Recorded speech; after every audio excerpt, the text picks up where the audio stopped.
Hi గారు, welcome to our channel. ప్రస్తుతం మనతో పాటు దాము బాలాజీ గారు, సీనియర్ జర్నలిస్ట్, వారితో ఒకసారి మాట్లాడదాం. సార్ నమస్కారం. సార్ నమస్తే. సార్, చంద్రబాబు నాయుడు గారు బ్రదర్ రామ్మూర్తి నాయుడు గారు చనిపోయారని చెప్పేసి వార్తలు వైరల్ అవుతున్నాయి. సార్, ఆయన ఏమైంది? ఆయన ఆరోగ్య పరిస్థితి ఇప్పుడు ఏ విధంగా ఉంది? చనిపోయారా?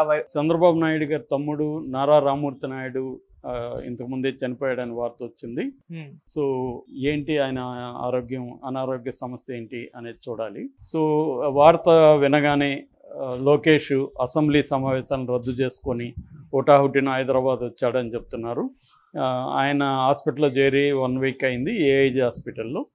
అట్లాగే చంద్రబాబు నాయుడు కూడా ఈరోజు ఢిల్లీలో కాన్క్లేవ్ మీటింగ్లో ఉన్నాడు. అది అవగానే ఆయన మహారాష్ట్రకి వెళ్ళే ప్రోగ్రాం ఉంది.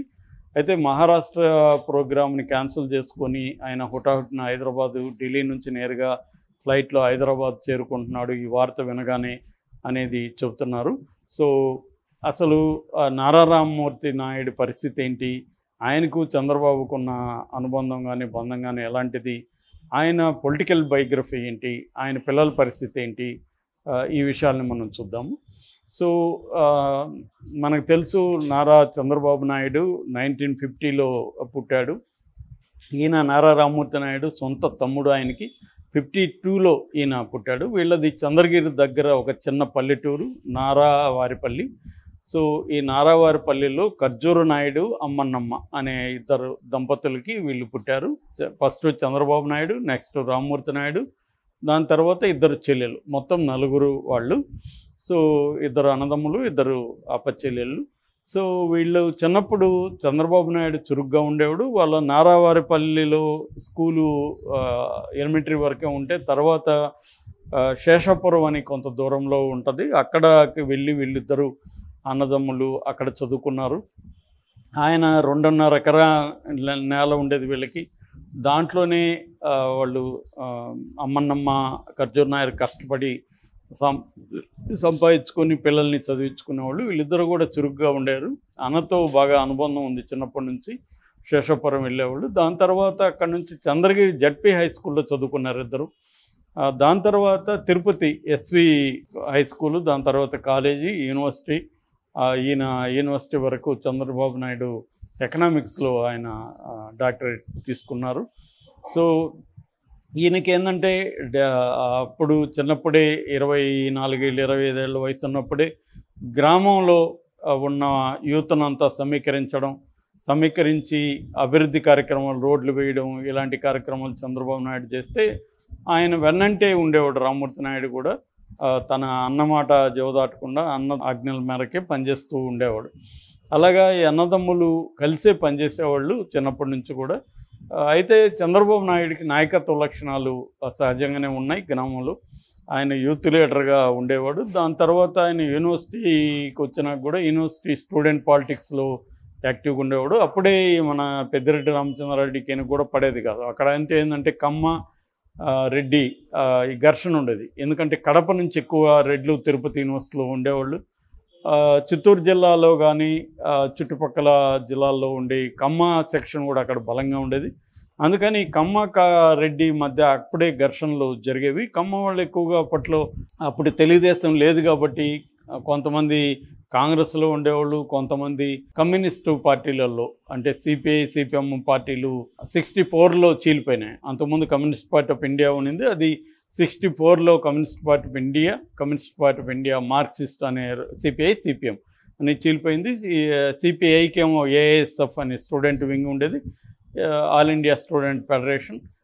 సిపిఎంకేమో ఎస్ఎఫ్ఐ అని ఉండేది, స్టూడెంట్ ఫెడరేషన్ ఆఫ్ ఇండియా అని. ఈ రెండిట్లో కమ్మ సెక్షన్ ఉండేది. రెడ్డి సెక్షన్ కాంగ్రెస్లోనే ఎక్కువ ఉండేవాళ్ళు. ఇలాగా ఉన్నప్పుడు 75లో ఎమర్జెన్సీ తర్వాత సంజయ్ గాంధీకి ఈయన అభిమానిగా మారాడు. యూత్ కాంగ్రెస్ పులిచెర్ల వింగ్లో ప్రెసిడెంట్ అయ్యాడు చంద్రబాబు. యూత్ కాంగ్రెస్లో ఉన్నాడు. అప్పుడు ఏంటంటే కాంగ్రెస్లో 78లో అసెంబ్లీకి యూత్కి కొంత కేటాయించింది ప్రభుత్వం. ఆ కోటాలో చంద్రబాబు నాయుడికి ఎమ్మెల్యేగా సీట్ వచ్చింది. చంద్రగిరి తన ఊరు ఉన్నది చంద్రగిరి కాబట్టి చంద్రగిరి నియోజకవర్గంలో ఈయన 78లో ఎమ్మెల్యేగా గెలిచాడు.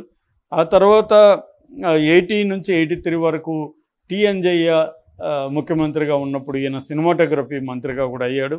అప్పటికే చంద్రబాబు వ్యూహాలు, తను కాంగ్రెస్లో ఎలా పెద్ద స్థాయిలోకి వెళ్ళాలి, ఈ ప్లానింగ్ అవన్నీ బాగానే చేసుకున్నాడు. తర్వాత సినిమాటోగ్రఫీ మంత్రిగా ఉన్నప్పుడు ఈయనకి ఎన్టీ రామారావుతో పరిచయం ఏర్పడడం, ఎన్టీ రామారావుని ప్లాన్డ్గా ఆయన దగ్గరగా చేరడం, ఆ తర్వాత ఎన్టీ రామారావు కూతుర్ని ఈయన పెళ్లి చేసుకోవడం.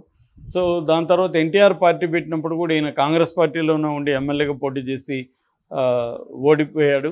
ఓడిపోయిన తర్వాత తెలుగుదేశంలో ఫస్ట్లేమో తమ ప్రత్యర్థుల్ని తమ పార్టీలో చేర్చుకోకూడదని ఒక రూలు ఎన్టీ రామారావు పెట్టాడు. దాన్ని మళ్ళీ మార్చుకున్నారు. ఆ మార్చుకోవడం వల్ల చంద్రబాబుకి ఛాన్స్ వచ్చింది.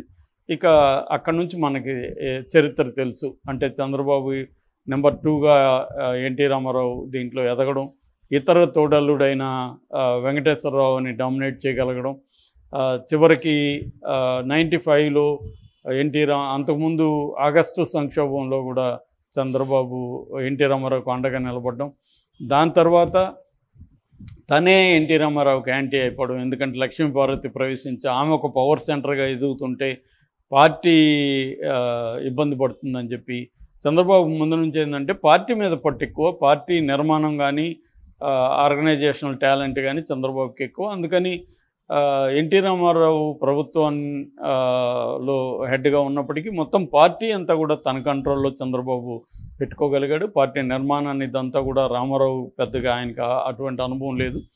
ఆయనకి కరిష్మా ఉంది ప్రజల్లో, ఆయన ఎమోషనల్గా ప్రజల తరపున అనేక రాడికల్ నిర్ణయాలు తీసుకునేవాడు.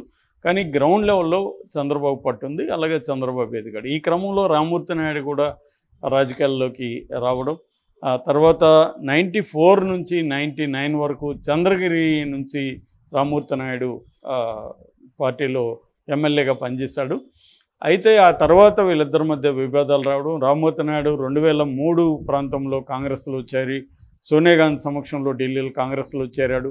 అప్పుడు చంద్రబాబు కొంత ఇబ్బంది అయింది. ఒక పక్క రామ్మూర్తి నాయుడు సొంత తమ్ముడే వెళ్ళి కాంగ్రెస్లో చేరడం, మరోవైపు తన కో బ్రదర్ అయిన ఆయన ఎవరు మన దగ్గుపాటి వెంకటేశ్వరరావు కూడా పార్టీని వదిలిపోవడం, ఇదన్నీ కొంత చంద్రబాబు తలనొప్పులుగా మారాయి. అప్పుడు కొంత తర్వాత కాలంలో కొన్ని విభేదాలు కూడా వీళ్ళిద్దరి మధ్య వచ్చాయని చెబుతారు. ముఖ్యంగా వైసీపీ వాళ్ళు ఆరోపిస్తుంటారు రామ్మూర్తి నాయుడికి మధ్య చెల్లించింది ఆయన గొలుసుతో కట్టేయించాడు చంద్రబాబు నాయుడు. ఆయన భూమన కరుణాకర్ రెడ్డి ఆ మధ్య కూడా ఆరోపించాడు, సొంత తమ్ముడిని గొలుసులతో కట్టేయించిన దుర్మార్గుడు చంద్రబాబు అని భూమన కరుణాకర్ రెడ్డి ఒక ప్రెస్ మీట్లో ఆరోపించాడు. ఏదేమైనా వీళ్ళిద్దరి మధ్య విభేదాలు వచ్చాయని చెప్తారు. దాని తర్వాత మళ్ళీ సర్దుకున్నాయి. దాని తర్వాత తన రామ్మూర్తి నాయుడికి ఏమి చేయలేకపోయామని చంద్రబాబు వాళ్ళ కొడుకు నారా రోహిత్కి సినిమాలు తీయడానికి అనేక మంది ప్రొడ్యూసర్లకు హెల్ప్ చేశాడనే వార్తలు కూడా వచ్చాయి. ప్రొడ్యూసర్లకి చంద్రబాబు కొంతమందికి హెల్ప్ చేస్తే దానికి బదులుగా చంద్రబాబు ఏమంటే నాకు మీరు బదులుగా ఏం చేయొద్దండి, నారా రోహిత్తో సినిమాలు చేయండి అని కొంతమందికి చెప్పాడని, అందుకని నారా రోహిత్కి వరుసగా బిగినింగ్లో ఎన్ని ఫ్లాపులైన సినిమాలు వరుసగా వచ్చాయనే వాదన కూడా వచ్చింది. ఏదేమైనా రామ్మూర్తి నాయుడు అప్పటి నుంచి కూడా ఇన్యాక్టివ్గా ఉన్నాడు. ఆయనకి మానసిక ఆరోగ్యం ఇటు శారీరక ఆరోగ్యం అంతగా బాగా లేవు. అయితే రామ్మూర్తి నాయుడికి 2 పిల్లలు, నారా రోహిత్ పెద్దవాడైతే గిరీష్ అని ఇంకొక అబ్బాయి కూడా ఉన్నాడు. అతను పెద్ద యాక్టివ్గా లేరు, అతను ఏదో వ్యాపారాలు అవి చూసుకుంటున్నాడని చెప్తున్నారు. సో ఆయనకి 2 పిల్లలు, ఇంకా చంద్రబాబు నాయుడికి లోకేష్ ఒకటి. తర్వాత ఇటు నారా రోహిత్ కూడా